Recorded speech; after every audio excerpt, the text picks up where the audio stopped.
Okay, everybody, it's 8:02, so let's get moving. I want to introduce Jackie Raetz and Barak Gaster this morning, who are going to talk to us about nuances around the diagnosis of dementia in primary care. This has been an active discussion the past couple of days in the offices here. We've noticed a reluctance that actually made it to M&M here at Harborview, the reluctance to diagnose someone with dementia. Now, this was a hospitalized patient, so not so much a primary care item, but it's, the interface between palliative care and geriatrics or dementing illness, lots of parallels here. We're reluctant to talk to people about dying because maybe we don't have the tools to talk about it or know what to do with that. Same thing with dementia. We're reluctant to make the diagnosis, maybe don't know how, reluctant to label people, maybe because we don't know what to say or what to do as a physician once that happens. So Barak is the consummate internist and has had a lot to do with diagnosing dementia in primary care nationally, and particularly around advanced care planning. Jackie attends as a geriatrician attending on the palliative care service at UWMC and in the post-acute care setting, and knows a lot about the same kinds of things with a slightly different lens, but they've been collaborating in this effort that they're going to talk about. So take it away, you two. So glad to have you. So thank you so much, Wayne. And there is a ton of stuff for us to cover. I'm going to do the first half of the talk, and then I'm going to turn things over to Jackie for the second half. And I want to dive right in because we've been really busy for the past sort of pandemic year and a half working on this project and have a lot of stuff to present to you. And so without further ado, let me get going. And so neither Jackie or I have any financial disclosure. And I'm just going to start off saying stuff that you guys already know, which is that dementia is already a huge part of our society. And it's really this projection over the next 10, 15 years that is just so sobering, that as the baby boomer cohort moves into their 70s and 80s, the number of people living with dementia is expected to double. And so as hard as we think it is to deal with all the dementia among our patients now, it really is going to be this almost overwhelming number of people that is coming. And so it's just so important to really help primary care get better at identifying this disease and managing it. And it really is just one of the hardest parts of primary care, that especially in the early phases of especially Alzheimer's, but all kinds of dementia as well, there can be just a lot of uncertainty about the diagnosis. And I wish that we had 100 times more geriatricians than we currently do. I can't tell you the number of times people say, "Oh, can you recommend a good geriatrician?" It's like, oh, I can think of several, but I know that they are really, really busy. And so really it is this trusted primary care relationship of people who have maybe had a PCP since their 30s or 40s and 50s, and now they're in their 60s and 70s and are starting to have changes in their cognition. That is really just such an important time and place to be thinking about cognitive impairment. And I think the really big part that Jackie and I have been working on is just making that case for how much an earlier diagnosis really can improve care. And so I don't need to convince you guys, you know that this is true, but it really is overcoming that nihilism of like, gee, there's nothing we can do. Is it really important to make this diagnosis early? And absolutely it is. Just improving communication, getting a family members involved sooner, connecting people to valuable community resources, helping people to assist with retiring from driving before it becomes unsafe, raising awareness to reduce the risk of falling prey to financial scams. Really, the things that we really can do, which is focus on treating sleep apnea and hearing loss as proven interventions that improve brain health. And like Wayne said at the beginning, that key portion of advanced care planning, helping to people assign a durable power of attorney and maybe a backup to their spouse while they're still able. And so that's what Jackie and I and a team of Annette Fitzpatrick and Monica Zigman and Baja Belza have been working on over the past year, is how do we create a model to help primary care identify dementia earlier and then help patients and families navigate through that disease.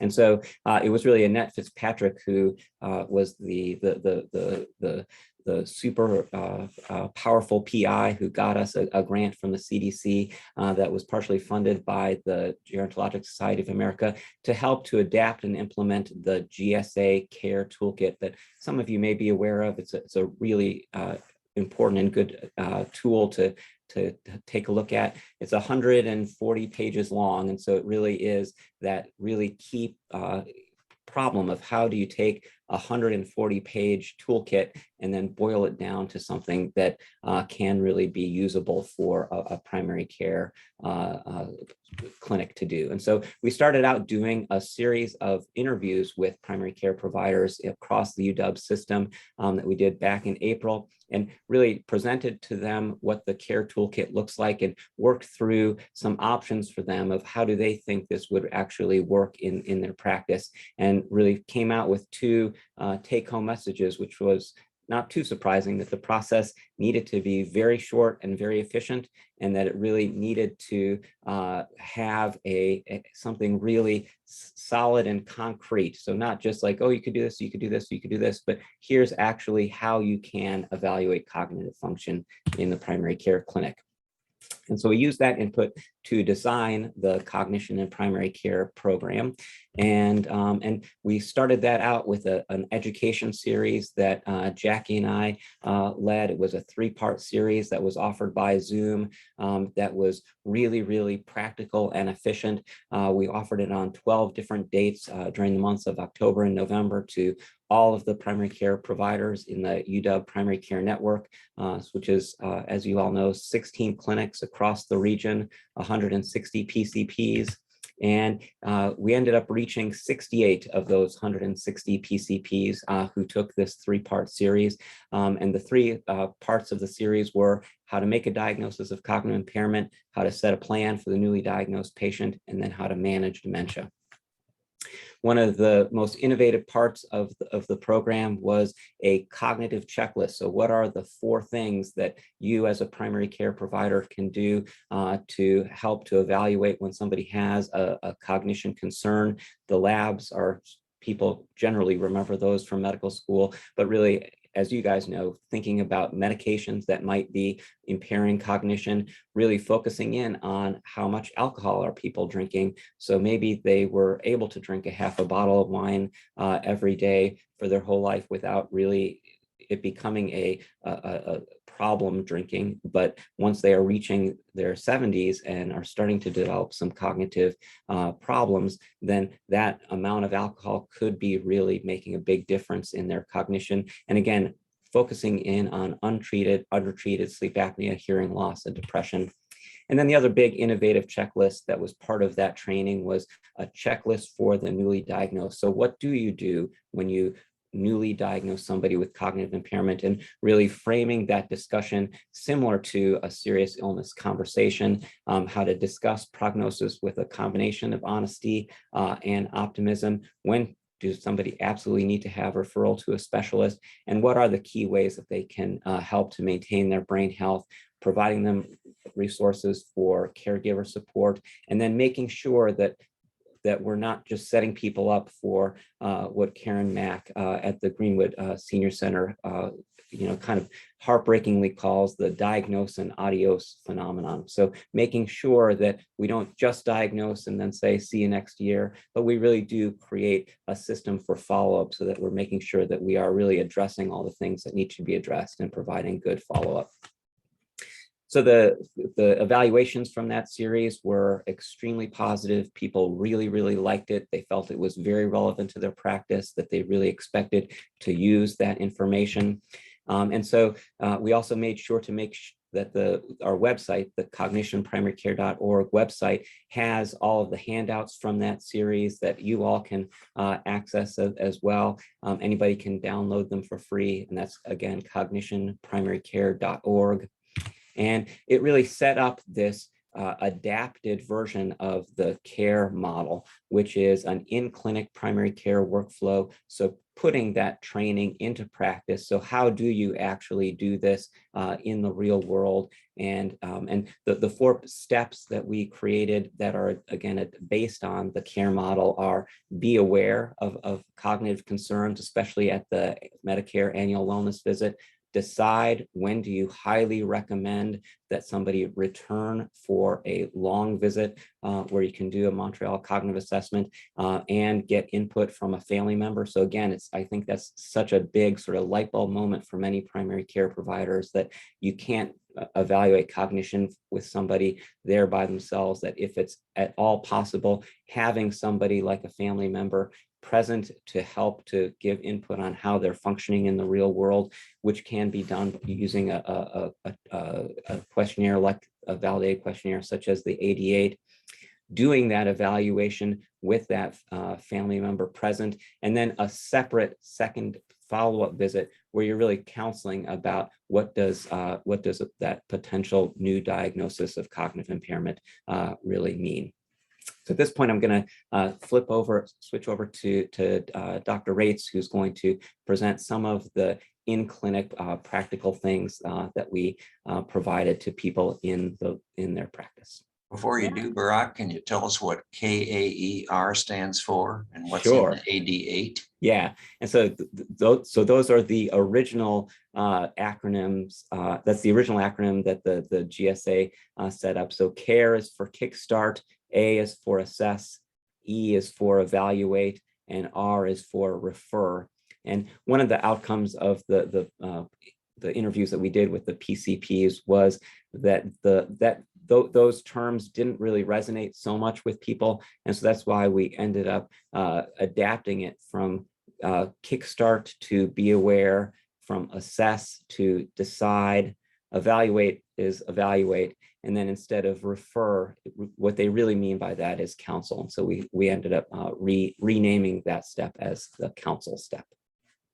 Yeah, it's been great. And a lot of you know me. I, in addition to being a palliative care provider at UW and working with post-acute care services, I am a family physician and teach in the family medicine residency. And so I have my own primary care clinic at Harborview, and have for many years been in the overall UW neighborhood network system. I mean, I've been here since 2001, since residency. And it was so cool in this project to be able to connect with Barak and find another primary care provider who's so passionate. And it was neat to see eye to eye on a lot of these things, including this care model, even the acronym. We had to make it our own, and they want us to make it our own. So I'm going to go over how we made the care model, the workflow, the EMR tools, even our website with some more resources on it, how we made it our own for UW Medicine. So let me just click to the next slide here. So yeah, I'm going to go over some of the tools that we created in Epic, and for providers and clinic staff. We really want to emphasize that, care around this has to be the whole care team, from the front desk to the MAs, to the nurses, to any social work support, which is very limited within the neighborhood clinic system. And then within our website, we also put in additional resources that we did not put into the Smart Set. And I want to emphasize that this is all still somewhat in a pilot phase. We will probably be continuing to modify these things as time goes on. So with Epic customization, we first created a Smart Set after we interviewed all of these primary care providers. There actually is a dementia Smart Set already in Epic. It is more specialty focused. It has a lot of different, medication doses for different dementia medications, it was not really primary care centric. And so we wanted something that was simple, streamlined, and also helped support primary care providers who don't maybe do this diagnosis and this workup all that often. So something to really prompt them to do it. And in addition to the smart set, we have several smart phrases. They can either be found within the smart set, or if you don't feel like opening the smart set, you can just use some of these smart phrases individually. And I'm going to show you what those look like here. The tools, the smart set and the smart phrases, they had a soft opening last September. We have not widely publicized them outside of our training program and talks we've done like this. And it is under Cognition. That is the name of the smart set. So the smart set will help support each step of the way. The Be Aware is more in the clinic and the staff and provider training. The Decide, though, so this is what the Cognition Smart Set looks like when you open it up. And specifically, we created a brief sheet that could be printed out or can be blown in with the dot phrase directly into a note. You can see below where I have this circled, quick questions is cognitive quick questions is the same thing. And this is designed for, sometimes it's very clear we should have this person back and do an evaluation, but sometimes it's a little bit, maybe yes, maybe no. I need more information, and what more information should I get?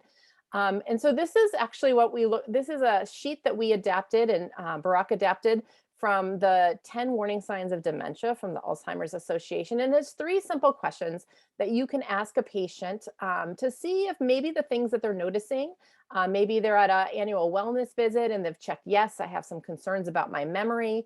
Maybe it comes up as a doorknob complaint after you've already addressed 5 other things and you need to decide, should we have them back for a full evaluation?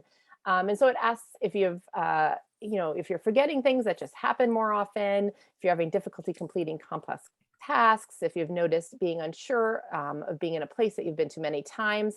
And then underneath, what I really like about this is it talks about some normal changes with age. And so this is designed, it could be either used by the primary care provider themselves, if someone just mentions they have a memory complaint, or if, depending on your workflow with your MA, if somebody has answered yes on an annual Medicare wellness questionnaire that they are having some memory issues, maybe the MA prints this out and gives this to them. And so again, you can either print this out as a PDF, or you can do the .cognitive quick questions. And if you go .cognitive quick questions, this is what it looks like in Epic. And Epic has this really nice option for vanishing tips. So these blue highlighted bits, they're there to remind a provider who may not do this so often, give them a little more information. You don't have to do anything to the blue tips. Once you sign your note, they simply disappear. They're not part of the medical record. And so we try to use those blue vanishing tips to our advantage to prompt providers to do the right thing. And then for our patients who are coming back for an evaluation, within the Smart Set again, we have created a couple different options. So really at this point, the MOCA still has to be done on paper. There are some electronic MOCA options, things with iPads that may be a second phase of a bigger project if we get more grant money. But at the moment, most people are going to have to do the drawing, a lot of the things on paper. So we wanted to make it easy for people to print that out. And in the Smart Set, you can print out the PDF. We also chose the 88 for its good sensitivity and specificity for mild cognitive impairment, and it has honestly the fewest number of questions for getting some observer family member input during an evaluation. And so both of those things can be printed out as a PDF. The 88 is a pretty simple yes/no questionnaire. So that also we created into a dot phrase. Maybe someone's just going to do this. A lot of times in primary care, although we want this all to be done in one visit, sometimes in primary care, we wind up piecemealing different things. And so maybe we have a family member there and we want to do the 88, so we can just type .88. And we have this cognitive checklist that Barak mentioned in the beginning of the talk, and I'm going to show you what that looks like as well. Also in the Smart Set further down, we have some basic labs. We did not want to make an exhaustive lab list. Primary care providers, they know about all the different medical conditions their patient has. If they have renal dysfunction, liver dysfunction, other chronic conditions, diabetes, they, will need to also get those labs if they haven't had them. But we really feel like at the minimum, we want to make sure they don't forget. We put in what we want them not to forget. So the folate and B12, or HIV and syphilis for at-risk populations. We want to prompt them at the minimum to consider a CT head. There's a lot of different guidelines out there. Some of them recommend MRIs, but at least starting with a head CT if someone's not sure which one they should order. And then the referral to the memory, brain, and wellness clinic. This is what our helpful cognitive checklist looks like when you actually put it into your note. And this is what it looks like once it's completed. Barak already went over the individual elements. And this is what it looks like with these helpful blue vanishing tips.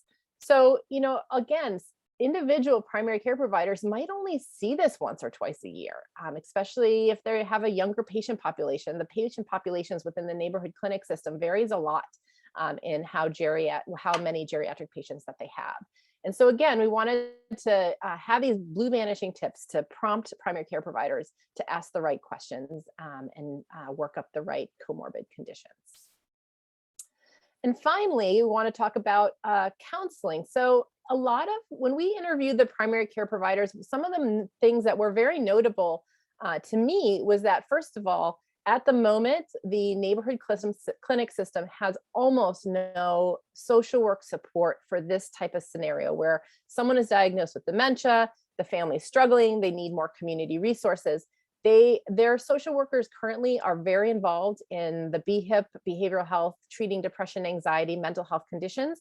And they really, for the most part, don't have the bandwidth for connecting patient families and resources. And primary care providers have relatively little knowledge about what resources are out there. And so we wanted to at least come up with a few basic things. There are so many different resources. There are so many different things. We didn't want to overwhelm primary care providers. So we tried to keep it really simple. So within our smart set, we picked a few to start with. And again, we're still in the pilot phase of this smart set, but we have a link to our website. We try to divide things into people who are maybe starting to undergo the workup, starting to worry about the aging brain, what things they should do to keep their brain healthy. So we have a link to the PDF that's created by the Memory and Brain Wellness Clinic about how to optimize brain health, a really nice little colorful flyer, and also a link to the 10 warning signs of dementia, things that they should look out for at home or their family member should look out for at home.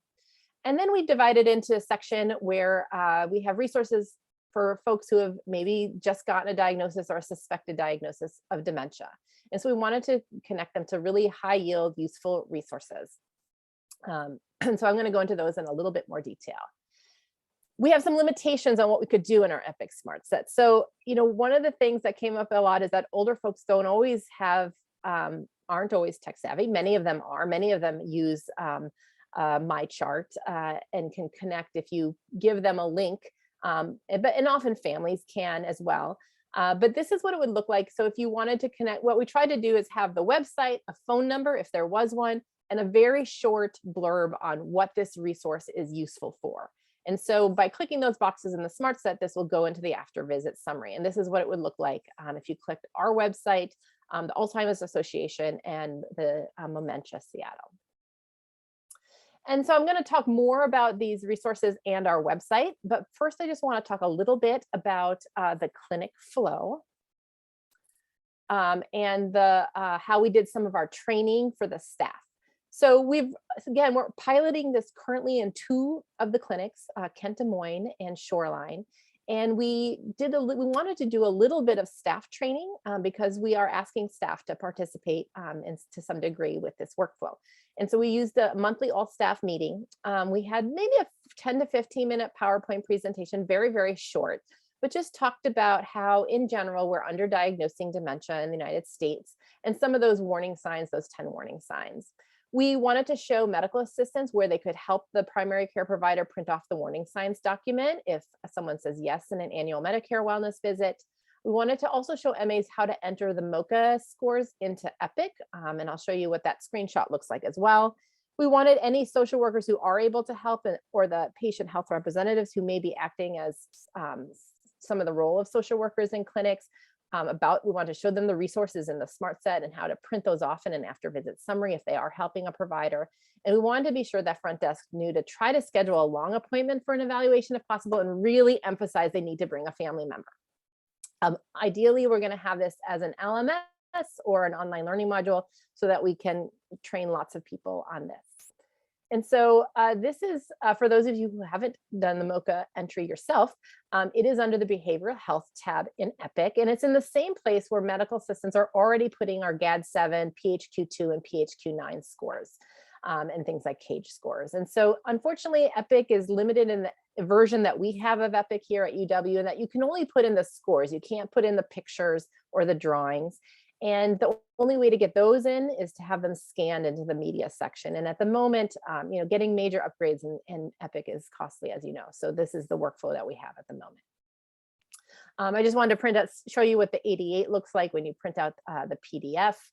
And then I think we have time. I was just going to play, in the staff training, I actually wanted to have staff talk about when they've had times that they've noticed that patients weren't quite themselves. And I have 2 videos, but I think for the, because we're started a little short, I'm just gonna run one of the videos.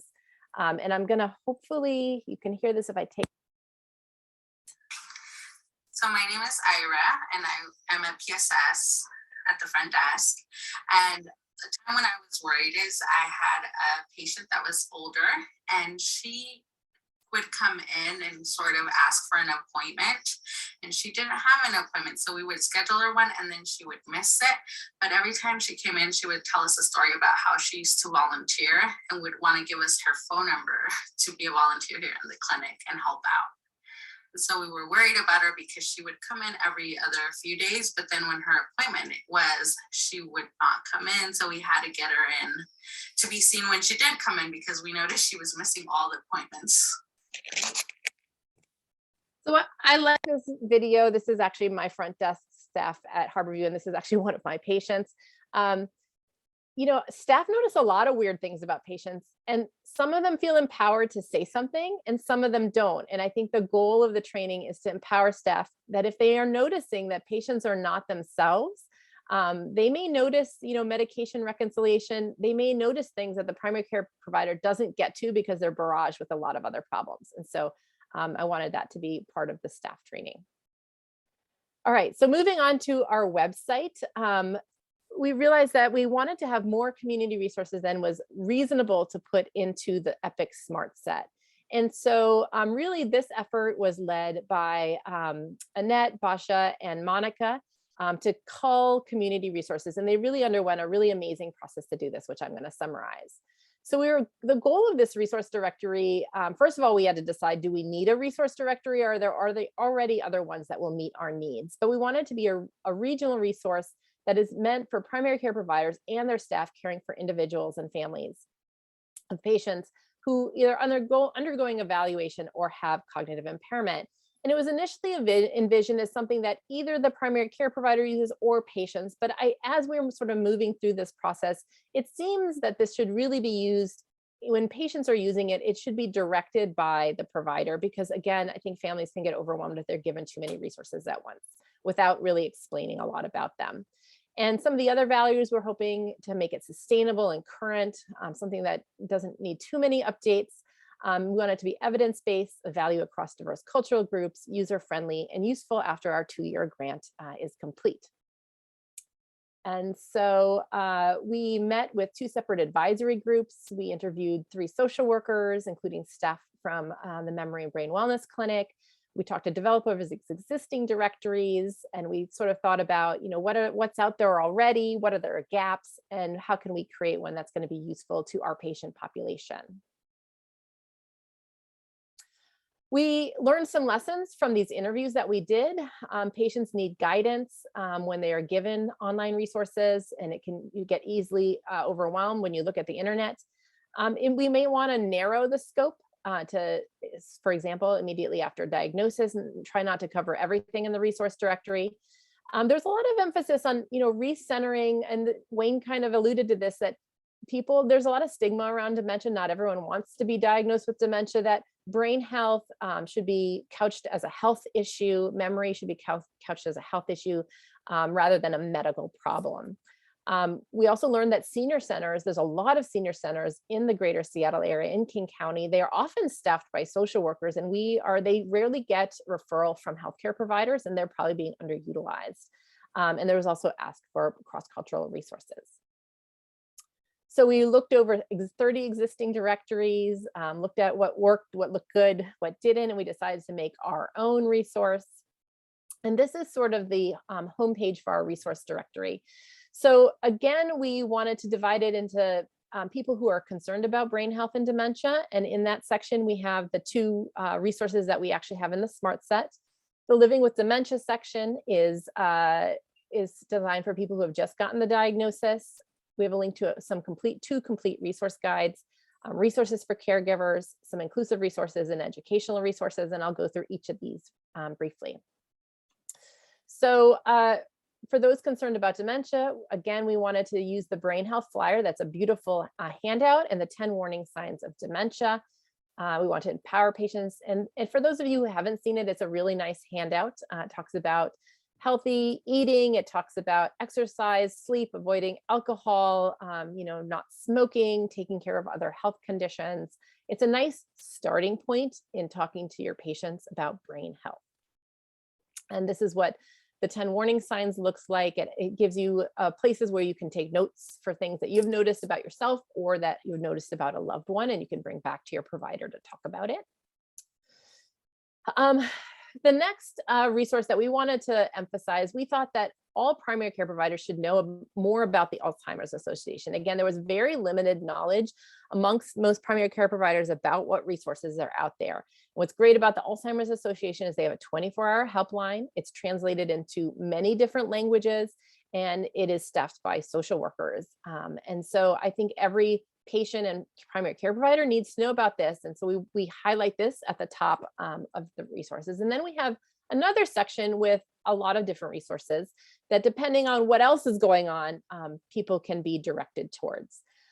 So Community Living Connections is our local area agency on aging. And as you know, the area agency on aging is available throughout the country, and that will help connect people with resources depending on what problems they have or what resources they might qualify for. We wanted to make sure that people know about the neighborhood senior centers. We want people to know about the class for newly diagnosed patients, that you don't have to be a patient at the Memory and Brain Wellness Clinic to take advantage of these community classes. And so we made sure that we wanted those to be advertised as well. And under caregiver support, we wanted to emphasize powerful tools for caregivers. We recognize that safety can often be something that comes up very early on. And so there's a 6-page safety guideline under safety. Crisis management is a referral to the GRAT Center. Some links to folks who are interested in early research, and then some social connections as well in the Seattle area. So when you click on these little carrots, it opens up a brief paragraph about what this resource is, and then a link to the resource. So you can open the carrot and decide, is this something that my patient might need? Is this the right resource to direct them to? And then the link to the actual resource. So there's another, this is what it looks like if you open up the neighborhood senior centers. And there's a lot of overlap in this. So support services could be the neighborhood senior centers, but so could social connections. We wanted to make sure that people can find what they need in the section that they need. The two complete resources that we liked the most that we wanted to highlight was the nice handout from the Dementia Action Collaborative. Our website has a link to it, but really the glossy brochure is what we are going to try to get into every single neighborhood clinic, because I think it's nice at any stage of this process, whether it's just worrying about brain health and a few normal cognitive changes with age or advanced dementia. This little glossy brochure from the Washington State Dementia Action Collaborative has something for everybody in it, and it's something paper that people can take home. And then, of course, UW-Medicine has an excellent handbook as well, and so we wanted people to be able to access and find that information as well. This is what the nice brochure is. It's such a beautiful picture of the Cascades. It's a wonderful little brochure, and then the Living with Memory Loss guide as well. So looking at the last 3 sections in our website, we really wanted people to know about powerful tools for caregivers. This is not currently in the Smart Set, but I think we probably will in our second iteration link to it, because it's a free 6-week course. With the pandemic, it looks like most of them, if not all of them, are online, and it can give some training to family members taking care of patients with dementia. Really good practical tips, good evidence that caregivers have less burnout, better self-care, better health by doing this program. And then of course, the Alzheimer's Association has a lot of resources around this as well. And we wanted to connect people to that. Our resources, this was actually quite a work in progress. And if Monica's here, she can answer more questions about the process where they really asked around, searched. Some of these are out of the country. Australia has a lot of great translated material, but finding resources on memory care and dementia for various diverse populations. And then finally, for people who just want to learn more about dementia, we will route them to the National Institute on Aging, some information from them, as well as some additional resources from the Alzheimer's Association. We also recommend 2 books, A 36-Hour Day, as well as Learning to Speak Alzheimer's. So that is in that webpage as well. So the next steps for our directory, again, we're still sort of testing it out. We want to get feedback from providers and maybe even patients who have used it. We'll be measuring our website statistics on how much it is utilized. And then for the overall project, we're going to be wanting to track how much our smart sets, our electronic tools are being used, how much if we're seeing an increase in providers diagnosing memory concerns and referring people for workups that may be associated with memory problems. I'm going to track the use of advanced care planning codes, which is a big part of our training, and also trying to associate the screening questionnaire on the Medicare wellness to these evaluations. We also hope to create on-demand training videos and learning modules for the content that we had in our 3-part series. We're going to expand the clinic workflow to 4 more clinics over the next 2 months and eventually to the entire 16-clinic network. And we hope to share this regionally and nationally. So that is all the slides we have prepared. And I'll leave this up so you can link to the evaluation or email us. But we'd love to hear some feedback from folks if you have any comments. Wow, thanks so much, Barak and Jackie. That was terrific. Actually, I had some questions for Annette and Basia if they wanted to chime in since they're on the call. I also was going to ask Lisa Vig if there was anything similar in the VA EMR. And before we do that, I just want to take a moment to just acknowledge just like the immense amount of work that Basia Belza and Monica Zygmunt-Sushland and Annette Fitzpatrick did to sort of make all this happen. So Jackie and I were but 2 bit players on stage, and really the 5 of us together really were worked really hard, and especially for the community resources part of the website, Basia Belza and Monica Zygmunt-Sushland put in enormous amount of work putting that together, and so I want to thank them so much. Well, I am going to pipe in. Jackie and Barak have been incredible. This is a clinical study. It's a clinical quality improvement program. We are trying to shift the way primary care is practiced here at UW. And we need people who really are in the field working, who understand the challenges. They know how all our clinicians are feeling and in terms of reluctance and maybe even some of the confusion around trying to diagnose dementia within primary care. And Jackie and Barak have been incredible. Many of you know that Barak's been doing this for many years, and basically we just tried to find a platform with CDC supporting us to try to make this come out, once again, to try to shift the way dementia is being reviewed in primary care. We have so much support from CDC. They are very thrilled with the way the project's going. We are so grateful to leadership in primary care and all that they've done to basically support us and help us to do something. And so we're at the point, the pilot studies are being tested right now. We're going to keep listening. We need to find out what does work, what doesn't. We're hoping that this does. If there are more tools you need, more online, more whatever, well, then we'll try to use the project and the support we have from leadership to try to make additional changes within the system. We're trying to do a systems change here at UW. And we want to hear from you. If there's anything, those of you who are in practice that can tell Jackie and Barak what you think might really help us move forward with this specific agenda, which is a hard one. It's a really hard one. This is May. I have a quick, that was fabulous. Thank you so much. I have a quick question about how much time the neighborhood clinics are given. We're given 70 minutes in senior care clinic for an initial and 35 for a follow-up. And I'm just wondering, you talked about the concept of a long visit. What does that give you in terms of time? Because sometimes you just can't get out of the room no matter how many smart sets and other things you use. But thank you so much for this. Yeah, I would say, I mean, that is the core issue.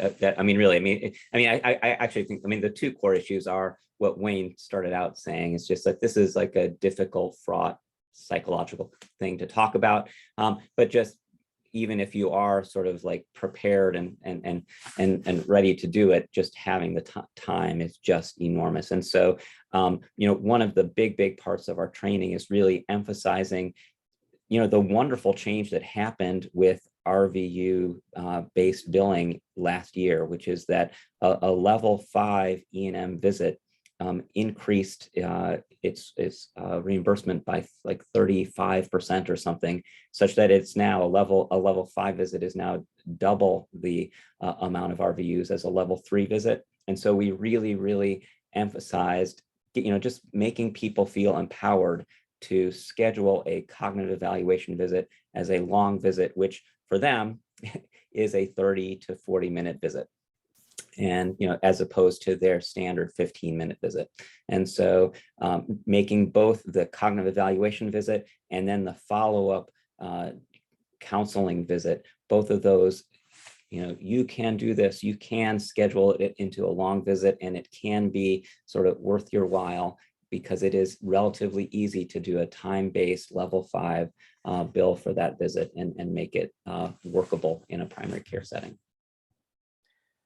Yeah, and 30 to 40 minutes is still not really enough time. But I think what primary care has over specialty care is continuity and follow-up visits, and usually those are easier to make. And so again, hopefully, it's not going to be a one and done. They have to come back until this is sorted out, and every element of that checklist is probably not going to get finished in a single visit, right? Even between visits. So, the sleep apnea workup will take a little while. Maybe they need a trial of an antidepressant because they're clearly depressed also. But we have time and continuity on our side. But yes, for the initial, there's so many people when we talk to them that they try to cram the MOCA into the annual Medicare wellness, or they try to cram the MOCA into a regular visit where they've already addressed 3 other things. They're just trying to cram it in on top. And we're saying, no, really try not to cram it in, have them back and try to do it in a little bit of a less rushed manner. Hi, this is Kay Ritchie from the VA. Thanks again for this great presentation. And kind of like along those lines, I'm curious, and I kind of missed this earlier, so I apologize. Did you do qualitative feedback from the providers to see how this positively or negatively impacted their workflow? And then the other additional question to that is, what is your capacity like? Because right now, like our capacity for primary care, even at our 1A facility, let alone our C-box, is thoroughly overmaxed. And so I know that that's been a concern about adding like a workflow like this that all of a sudden creates its own demand, which we can all agree is probably needed, but is gonna compete with other priorities. So I'm just curious, like if you guys looked at that or got some qualitative input from the providers. So So we're still piloting this workflow into clinics. So we haven't gotten the evaluation, we haven't gotten evaluation or feedback surveys yet. We haven't even started those. However, we were worried that when we did the preliminary interviews, that if we said, hey, we're going to try to do this workflow, we were worried people are like, no, not one more thing. You already asked me to do X, Y, and Z, X, Y, Z. But people actually feel like this comes up and they don't have any tools at their disposal. So people are actually pretty positive, and the subsequent meetings where we've been to say, hey, we're doing this is rolling out. People have been pretty positive because I think we did keep it fairly simple and fairly straightforward. So far people seem to be welcoming it. Now, maybe the people who are not going to ever use the smart set just aren't going to say anything in a meeting. I don't know. But so far people have seemed pretty positive about it. Any other thoughts, Barak? Yeah, no, I think that that because we framed it from the very beginning of, we understand how hard it is to do primary care, and we are primary care providers ourselves, and this is like enormously difficult. But here is some steps that you can take to stop ignoring it. It's like Jackie said, it's not everybody who's like, yeah, sure, I'm in. But there is a big chunk of primary care out there who wishes that they had sort of usable, practical, and efficient tools, who are sort of, eager to try stuff like this out and take it on. Did I miss Barak and Jackie? Did you integrate a progress note for this? No, we did. We Okay. decided not to do a full progress note because everybody has their own template that they like. But what we created was something that can get pushed into your progress note. So that cognitive checklist is designed to go into your own progress note, as well as, the 88 or the cognitive quick questions. But no, we had a lot of talk and discussion about this, and ultimately we decided not to, because it might be one more thing that people are like, I'm just not going to use it. Mm-hmm. I mean, there are so many smart sets out there that people put tons of work into designing, and then primary care is like, I have my own system. I don't want you to impose, this note template or this system onto my workflow. And so we really tried to make the smart set as here are the little, module like texts that you can put into whatever note that you're already used to using and that you want to use, and people are they're gonna do what text that they want to do. And so I think that having just like a simple checklist that they can blow into their own note is really much more what primary care wants, rather than here's a whole template for this note, because I think, people also really kind of like, they bristle a little bit about being turned into just like sort of box checkers. Like they don't want to know where it's like, okay, I'm going to sit down with you, the patient, and we're going to click through each of these boxes. Like, people, they don't want to be turned into sort of like a robot that a note template like that can make you feel like. I think Wayne had asked the question if there's a similar kind of thing at the VA. I don't know if someone who's here can answer that. This is Amy Thomas. I'm one of the geriatrics and also work in primary care at the VA. We don't have something in our EMR that's built like this. I suspect that with Cerner coming, that folks are thinking about these kinds of things. But right now, we obviously have consultative resources in the same way that Harborview has a memory care clinic, that the VA has a memory group, and also our geriatrics team sees a lot of consults. I would say that where I feel like, and I'd be interested to hear what you do with this, that where I feel like our primary care folks are struggling is less in the initial recognition of concern for dementia or the initial kind of diagnosis, and more about what to do once somebody has that diagnosis, and how to guide families and how to feel comfortable with the kind of anticipatory guidance that comes along with that, not being specialists. That is definitely a concern amongst the primary care providers in the neighborhood clinic system as well. And I think one of the best movement we've gotten on that so far is we were at a leadership meeting just last week and mentioned that there's a concern about lack of any geriatric trained social work support in the clinic system. And the leadership is actually in favor of doing something about that. So I think that we are going to try to, we do have some in our training, some checklists about, what things to think about later on. And maybe that'll be, fleshed out a little bit more and reiterations of our training program. But I think that in combination with actually having some trained geriatric social work support in the clinic system would be really helpful. Yeah, and we don't need to say this to you guys know this better than anybody, but one of the because this is National Social Worker Month, I think it is. But somebody once said to me, that there are very few problems in medicine where the answer to the problem isn't a social worker, and that's like true for dementia, really almost more than anything else in medicine, and so really, I think our one of our biggest goals going forward from a system place is just to emphasize just how much more social work support primary care needs. It's, it needs to be interdisciplinary team care. Have you hey guys, this is Ray's. I'm actually a neuropsychiatrist. I was curious. The title caught my attention. I did my training with Memory Clinic and worked there for a few years. Did with in terms of the community, have you guys ever thought about or using like 99483? Cognitive care planning is sort of a way to create space and time. I don't know how practical that is, but. Such a great question. Yes, I mean, so you're talking about the, so Medicare has a separate billing code that is a lot of RVUs for doing a cognitive evaluation, and every time I've really shown that to primary care, their eyes just like glaze over and they're like, oh my God, that is just so much stuff that you're like required to do and document to get those RVUs that unless you are doing it in a high volume where you've got a whole system and a whole team to help you get all those pieces into the visit, it's so not practical for primary care.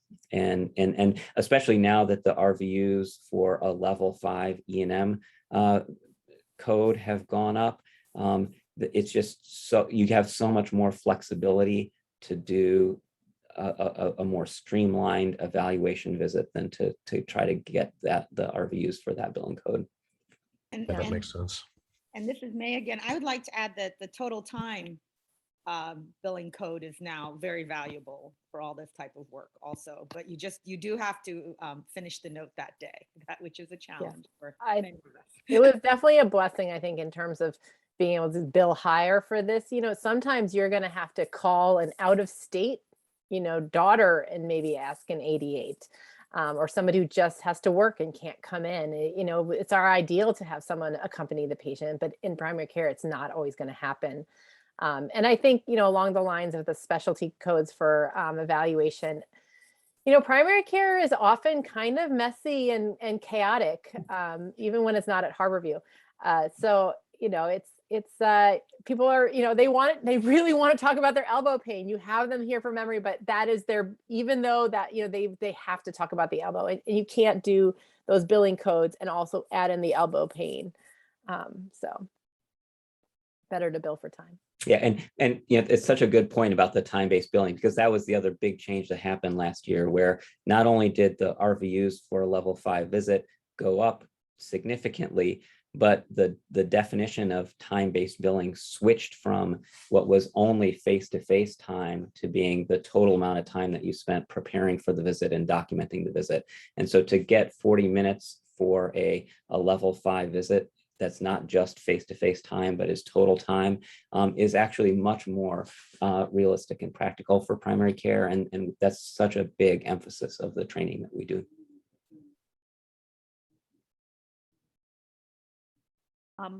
Barak and Jackie, one more comment. This is May again. What do you do about medical students, of course, cannot be used for the total time. What are you doing about residents and fellows? Well, residents especially, because they, it has to, just in terms of incorporating them.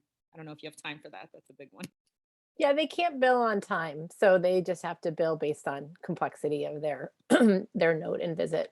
And that's okay. I mean, they aren't getting reimbursed. They aren't getting they aren't on production like the neighborhood clinic full-time providers are. So they'll still get their resident salary, whether they have high RVUs or lower RVUs.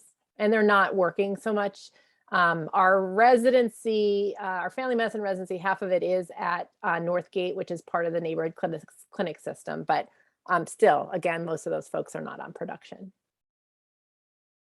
Yeah, and Jackie and I both work in resident-based clinics, but we are really shaping this for a community-based clinic that 14 out of the 16 clinics in the UW primary care network are, and we're gonna I think once we have it really perfected, or at least it's never going to be perfect, but it's like really well tested. I think that's when we're really going to I'm actually going to be introducing it to the general internal medicine clinic, internal medicine residents here next month, and see how it goes. It's definitely going to be even harder in some ways for them because they are still they don't have well developed workflows for themselves already, but on the other hand, they're also more open to learning new stuff. And so I really do see that as kind of like one of the next steps for this program, which is really the training part of it for residents and medical students. But really the focus to begin with is really practicing primary care.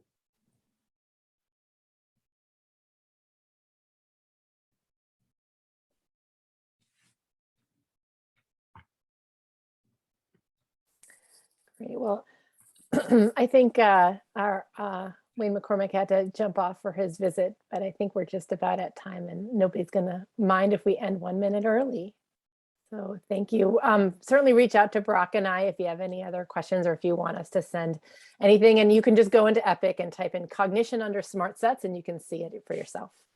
Yeah, and our website really has summaries of the training. It has summaries of a lot of the tools that we created for primary care to use, and so thank you all for having us. It's been really it's been a great pleasure to be able to share this all with you. And just like one more sort of like shout out to the other members of our team that are here with us, Annette Fitzpatrick and Baja Belza and Monica Zigma-Schusterman. Like we just like could they did a huge amount of this work, and so thank you to them, and thank you to all of you. Thank you. That was excellent.